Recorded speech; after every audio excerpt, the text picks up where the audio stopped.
আসসালামু আলাইকুম বন্ধুরা। দেখেন আমার এই আইটেল বাটন ফোনে যখনই বন্ধুরা আমি কিবোর্ডে প্রেস করছি আমার কিন্তু কিবোর্ডের যে লাইটটা আছে সেটা কিন্তু জ্বলছে না। যার কারণে কিন্তু অন্ধকারে ফোন ব্যবহারের ক্ষেত্রে কিন্তু আমার সমস্যার সম্মুখীন হতে হয়।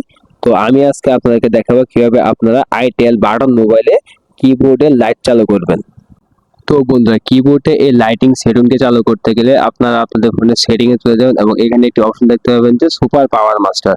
তো এইখান থেকে আপনাদের যে ব্যাটারি সেভিং সার্ভিসটা আছে তো এটাকে আপনারা অফ করে নেবেন। তো এটাকে অফ করার পরে আপনারা চলে যাবেন ডিসপ্লে অপশনে এবং এইখানে চলে আসার পরে আপনারা দেখতে পাবেন যে এইখানে একটি অপশন আছে ব্যাকলাইট। তো আপনারা এই ব্যাকলাইটটিকে 5 সেকেন্ড অথবা 10 সেকেন্ড অথবা 20 সেকেন্ড অথবা অলওয়েজ অন এটিকে অফ চালু রাখতে পারবেন। তো আপনারা এখান থেকে 10 সেকেন্ড দিয়ে সেট করে নেবেন। তো দেখেন এখন যদি আমি আমার ফোনটা ব্যবহার করতে চাই তাহলে কিন্তু দেখবেন যে আমার ব্যাকলাইটটা কিন্তু চালু হয়ে গেছে। যদি আপনাদেরকে দেখাই আমি এই দেখেন, এখন দেখেন কিন্তু আমার কিবোর্ডে কিন্তু লাইট জ্বলছে। তো আপনারা চাইলেই কিন্তু এই ব্যাকলাইটটিকে কিন্তু চালু করতে পারেন এই সেটিং গুলোর মাধ্যমে।